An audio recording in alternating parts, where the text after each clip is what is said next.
अलीगढ़ के थाना हरदोगंज क्षेत्र में बीते दिनों हुई मीट व्यापारी के साथ घटना हर किसी को झकझोर कर रख दिया। इस घटना को लेकर राजनीतिक पार्टियों में माहौल गर्मा चुका था। राजनीतिक पार्टियों के पदाधिकारी व का पीड़ितों से मिलने का तांता लगा रहा।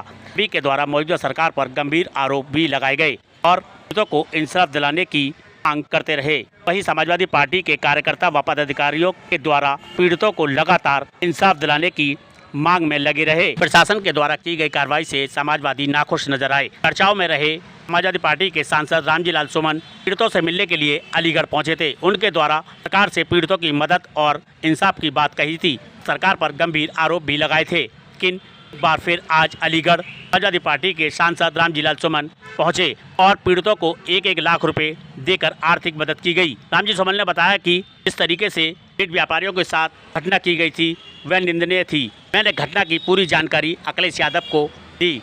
हमारे राष्ट्रीय अध्यक्ष ने पीड़ितों के लिए 1-1 लाख रुपए की आर्थिक मदद भेजी है। यह काम सरकार का था, वो काम हमारे राष्ट्रीय अध्यक्ष जी के द्वारा किया गया है। यह सरकार लोगों को लूट और करने के अलावा कुछ नहीं करती। इस सरकार के खजाने में पीडीए के लिए कुछ भी नहीं है। यह सरकार सिर्फ हिंदू मुस्लिम में बांटने का काम करती है और भाईचारा खत्म करने का काम करती है और हमारी सरकार सबको साथ लेकर चलने का काम करती है। अलीगढ़ से असद खान की खास रिपोर्ट।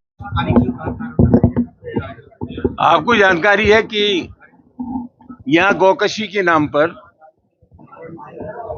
4 मुस्लिम नौजवानों को जिनके पास लाइसेंस था ये कह के गौकशी कर रहे थे, उनकी निर्मम पिटाई की। खुदा जाने वो कैसे बच गए। बेहद परेशान थे, हम उनको देखने आए थे और जब ये निश्चित हो गया, सुनिश्चित हो गया जांच से कि वो गौकश नहीं थे और वो जो गोश्त था वो गाय का नहीं था, तो जिस तरह की घटना ये हुई ये बहुत दुखद है। और मैं ऐसा मानता हूं कि न सिर्फ अलीगढ़ में, पूरे हिंदुस्तान में इन्होंने एक जाल बिछा रखा है कि गौकशी के नाम पर लोग चौथ वसूली करते हैं और जहां कहीं इन्हें दिक्कत होती है तो लोगों के साथ अभद्र व्यवहार करते हैं। उस घटना को बढ़ा चढ़ा करके ये प्रचार करते हैं कि लोग गौकशी कर रहे थे। ये बहुत ही गलत बात है। जिस तरह से लोगों को पीटा गया, सब लोग देखने आए थे और हमको ये लगा कि लोग देखने तो आए हैं, लेकिन इंसानियत का फर्ज ये है कि इनकी इमदाद की जाए, मदद की जाए। मैं निश्चित रूप से कह सकता हूं कि ये काम सरकार का था।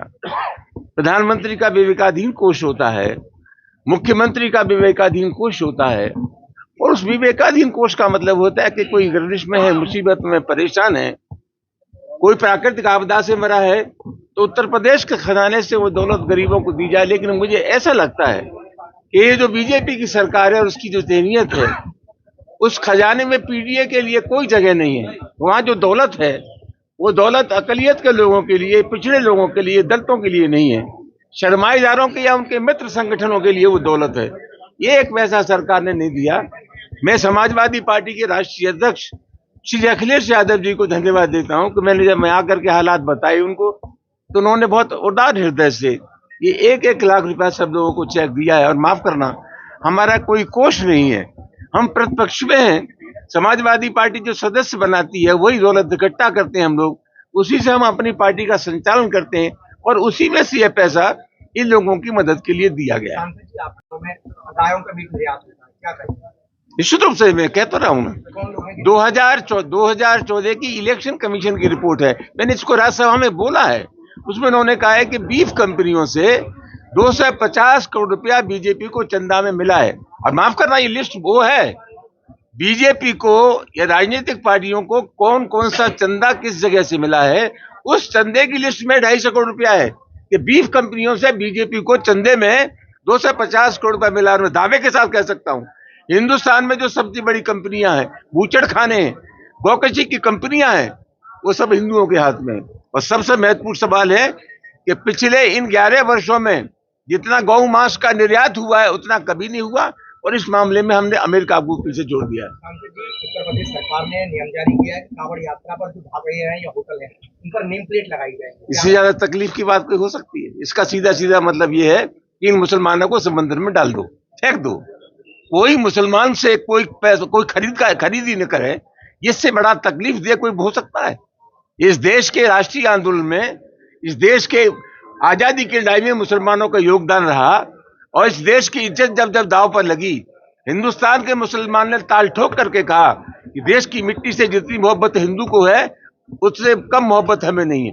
ये देश की आजादी की लड़ाई में आप लोग अंग्रेजों की चापलूसी कर रहे थे। किसने ले रखा है देशभक्ति का सर्टिफिकेट? इस तरह के जो काम कर रहे हैं उनसे बड़ा गुनहगार इस देश में दूसरा कोई हो नहीं सकता। सरकार का कहना है कि नाम पहचान को उजागर करके बिक्री करना कोई गलत बात है। सरकार का सवाल, सरकार का असली मकसद क्या है? अभी तो इनमें फूल बरसाए जाएंगे।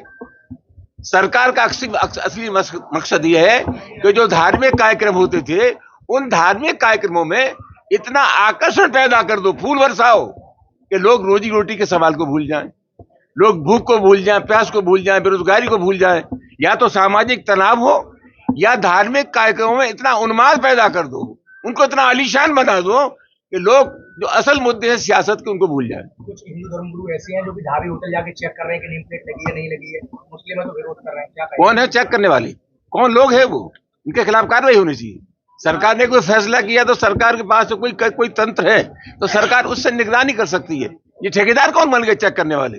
इनके खिलाफ कार्रवाई होनी चाहिए।